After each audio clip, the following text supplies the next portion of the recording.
Come and listen to my story about a man named Jed. A poor mountaineer barely kept his family fed. And then one day he was shooting at some food, and up through the ground come a bubbling crude oil, that is, black gold, Texas tea. Well, the first thing you know, old Jed's a millionaire. The kinfolk said, Jed, move away from there. Said, California is the place you ought to be. So they loaded up the truck and they moved to Beverly Hills, that is, swimming pools, movie stars. The Beverly Hillbillies.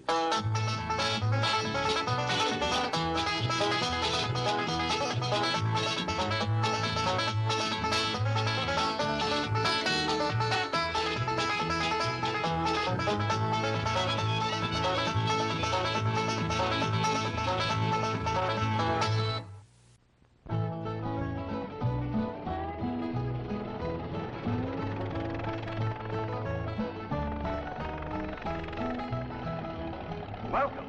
Welcome. Howdy. Well, now, ain't that handy? That, Paul? Way the road takes a bend in here, runs right by the front door. No, Mr. Clampett, this is your driveway. It goes with the house. Is this thing a house? Oh, yes, indeed. It was built by John Barrymore, one of our finest actors. Pretty fair stonemason, too. Hey, Jed! This here is dandy soil. Fine, Granny. We'll commence plowing tomorrow. But this is Beverly Hills. Dirt is dirt. Yes, I know, but why don't we look around inside, eh?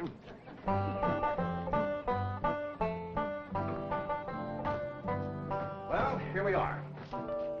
I hope you're going to like this place I picked out for you. It may be a trifle larger than what you're used to, but I feel a man with $25 million in my bank should live in a manner that... Come in, this is your home.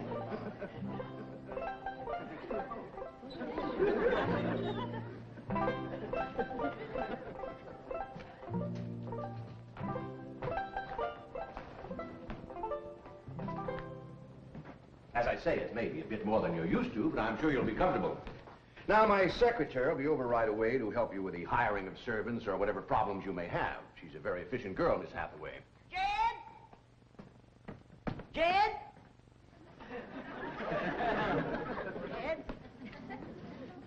You and Jethro fetching my stove so I can get some victuals to cooking? Oh, you have a beautiful stove. Thank you. Fetch it in, Jed. You scare up some wood, Ellie. No, I mean you have a stove already installed in the kitchen. Where's that? I'll show you. Excuse us. Ellie, you go with Granny. She'll still need you to fetch some wood. Sure, Paul. Uncle Jed, guess what? There's a whole nother house up here. Jethro, come down from there. Like as not that belonged to somebody else. Here we are. This is your kitchen. Oh, and here's the stove.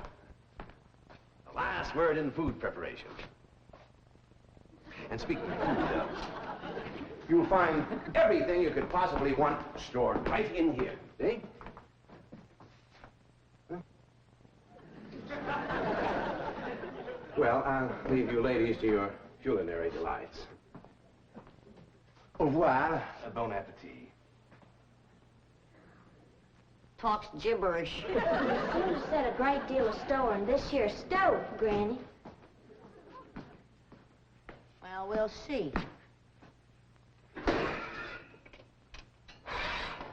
Ellie, you run out and fetch some wood. I'll get a fire to going in here and we'll see. Jethro, I hope it's all right for you to be missing school. Oh, sure, Uncle Jed. They ain't straight in the 5th grade. You in the 5th grade already? Starting this year. It don't seem like no time at all since I went with your ma to get you started in the 1st grade. You was 6 years old. No bigger than that. We drove clean over to Oxford so you could go to the same school your pa went to. You wouldn't know that town today, Uncle Jed. Oxford? Yes, sir. Well, that town has growed and spread out and built up and just kept getting bigger and bigger. Where today? Why, I bet you there must be at least 3 or 4 dozen people living there. A place like that's all right to visit, but I wouldn't want to live there. Can I be of any assistance? No, thank you, Mr. Drysdale. We were just talking about Jethro here getting back to school. Oh, well, we have some excellent educational facilities out here, Mr. Clampett. Where do you go to school, Jethro? Oxford.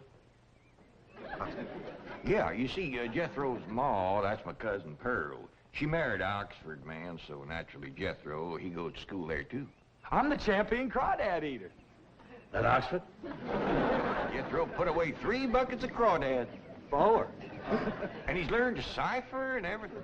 Cipher some for Mr. Drysdale. 1 and 1's 2. 2 and 2's 4. 4 and 4's 8.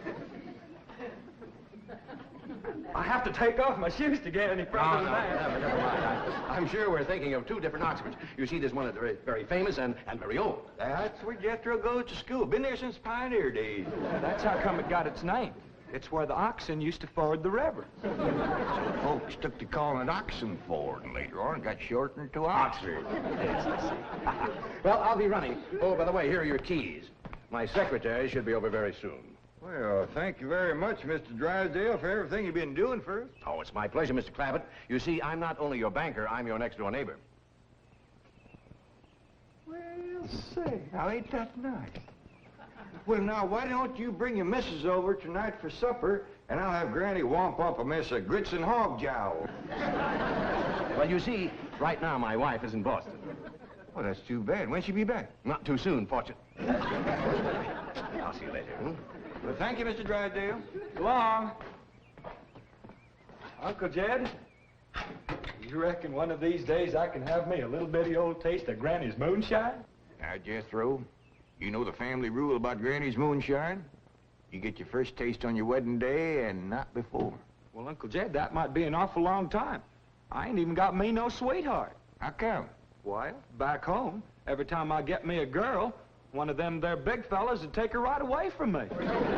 Maybe out here in Beverly Hills. Paul, could I please have the axe? I gotta split some wood for Granny. Fetch it, Jethro. Ain't this place got a wood pile? Not that I could find, but I found a whole row of black old dead tree trunks, pretty near as high as this height. Are they kind of big for you to tackle? Well, shucks, no, Paul. They're only this big around, and all trimmed and topped and strung together with the black rope, so as no matter which one you cut, the others keep it from falling. Somebody had a right smart idea there. Just the same, I think I'd rather have Jethro do the cutting. Oh, Paul, let me. Ah, cutting trees and chopping logs ain't no work for a girl. I'm just as strong as Jethro. You ain't neither. I am so. You ain't neither. I am so, too. You want to wrestle? Darn too. Now, here. That ain't no fair fight. Somebody's gonna get hurt. Now, yeah, you see? You're getting too rough. Jethro. A person can get crippled from a hold like that. Get up from there. I can't, Uncle Jed. You turn him loose and get up from there before I take the strap to the boot. Now, here, you get out there and chop down one of them tree trunks and saw Granny some nice logs. Yes, sir, Uncle Jed. Could have whooped you if you hadn't tripped me. Ellie, come back here and sit down. I want to talk to you. Whoop them fair and square, and I'll do it again. You won't. That's what I want to talk to you about. Ellie Mae, you're getting too big to wrestle with boys. I ain't as big as Jethro. I don't mean big that way. I mean, growed up. You're a young lady now. You got to start minding your manners and fixing yourself up real nice and wearing dresses. Paul, folks would call me a sissy. Well, it ain't sissy for girls to act like girls. You see, Ellie, I raised you like a boy, and I was wrong to do it. I reckon every man liked to have a son, and you was my only young'un. And when your ma passed away, I just decided to turn you into a boy. By the time Granny come to help out, you was too wild to tame. By thunder, you could outrun, out-climb, out-fight, and out-shoot every boy in them hills. I still can, Paul. Yeah, but it ain't fitting.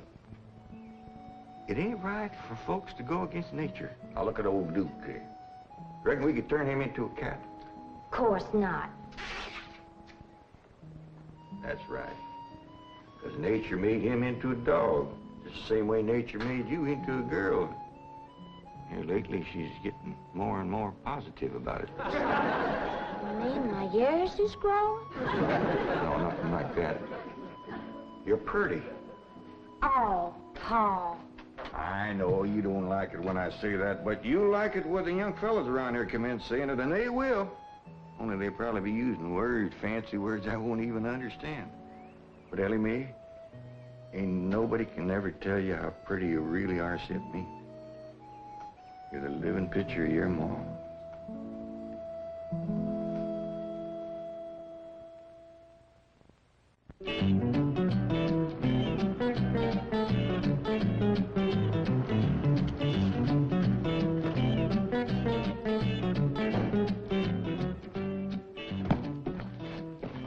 You still here? I thought you were going up to the Clampetts estate. I didn't think it prudent for us both to be absent simultaneously. In the event of crises... The only crises you have to worry about right now is keeping Mr. J.D. Clampett happy. Now get up there. Tell me, how did you like the flamingos? What flamingos? I thought pink flamingos around the swimming pool would add a rather elegant touch. Mr. Clampett is not a man educated to elegance. That will take time. Right now, there are more pressing problems. Of course, getting settled, the servant problem. Well, whatever they are, just get up there and solve them. Now, J.D. Clampett is this bank's largest depositor, and I'm making his satisfaction your responsibility. I accept the mantle of responsibility with which you have cloaked my shoulders. And I shall so conduct myself that if this great financial institution shall last 1,000 years, people will still say, this was their finest hour. Handy wood, all right. Got a lot of pitch and tar in it. Ought to burn real good. Yeah.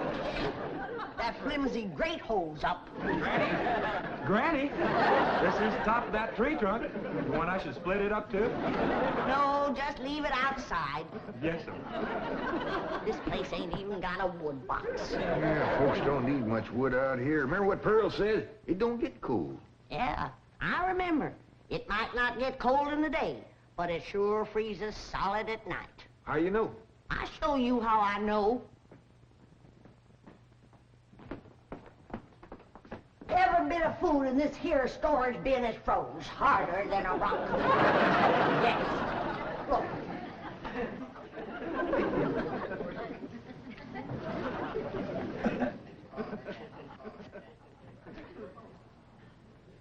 Mighty thin-skinned hog.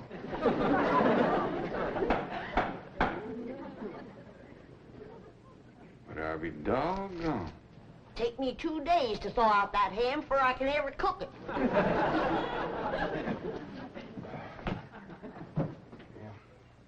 People ought to know better than store food up against the north wall. Tomorrow we'll dig us a root cellar and we put all this stuff in it. Jethro, go on out there and catch us a chicken. Okay, Uncle Jed. How you know we got chickens? Place this size is bound to have chickens. They ain't all frozen.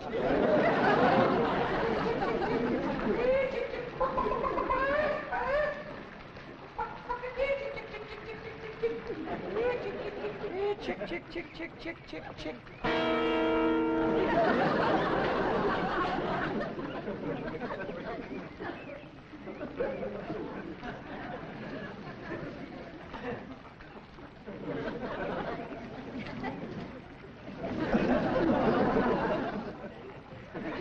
Are you a chicken? Here's that bucket. You want it? You take it, Ellie. See if you can find a creek. I gotta have some water. You want a pump on this place? It ain't even got a well.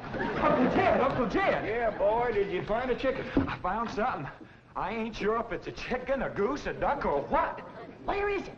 I couldn't catch it. That thing can outrun a jackrabbit. There ain't no goose or duck. Must be a chicken. If it is, Ma was right about things growing bigger out here. That thing was this high. Chicken? Ah, Jethro. Honest, it's got legs this long. Gibby's on the drumstick. Drumstick ain't much. Whoever gets that neck is eating from now on. Commences here and runs plumb up to here. Jethro, You ain't forgot what I said about Granny's jug of liquor. I ain't been at Granny's jug. You have your in for it. Honest, cross my heart. Where'd you see this chicken? Down by the cement pond.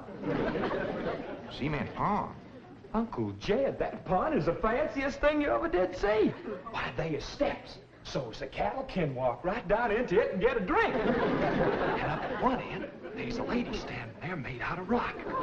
And she's a-pouring water out of a jar right into that cement pond. Oh. Well, that's how come that big old pink chicken to get away from me. Flew right over the top of that there rock lady, landed in that pond, and swam like an otter. Just flapping them big old pink wings and hollering. What color did you say that chicken was? It's pink. Ain't I told you that stuff would stunt your growth? Miss Granny, I didn't touch a drop. You and me is going to the woodshed. Jethro, you swear to be telling the truth?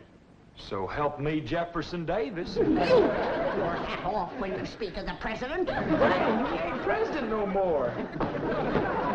I'll have no Yankee talk in my kitchen. Now, Jethro, you and me is going back out there and corner that chicken. Granny, you get your fire to going. Ellie Mae, you sweep up out front and keep your eyes open for that Miss Hathaway. I'm counting on her to take you in hand and get you in the right kind of clothes. Come on. Chicken.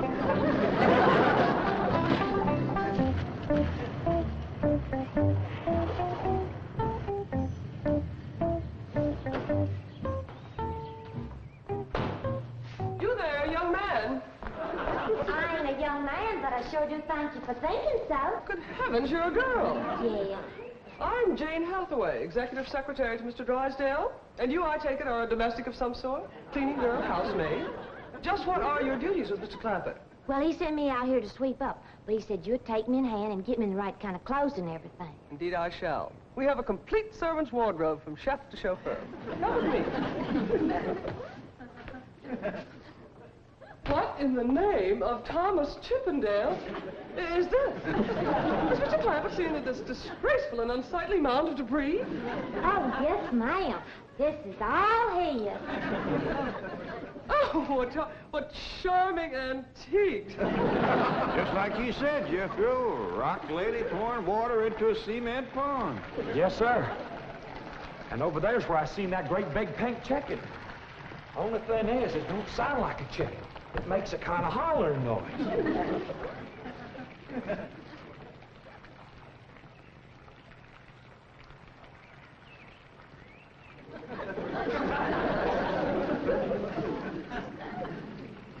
Reckon you'd make a hollering noise, too, if you was to lay egg like that. Man, oh, man.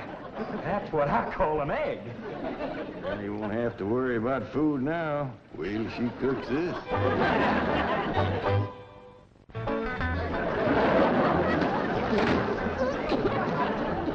That blamed city stove don't draw worth nothing. Granny, look at this egg. What's all the smoke? Stove don't work. Probably just a stuffed-up flue. Ain't got a flue, ain't even got a stovepipe. Well, I'll get the shovel and a hoe and rake it out of there. You keep this egg.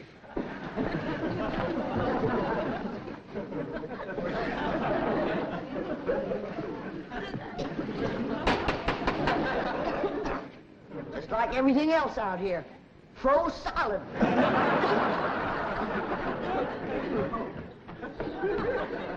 Really, my dear, you look quite charming. Well, I feel like a dead blamed fool. Oh.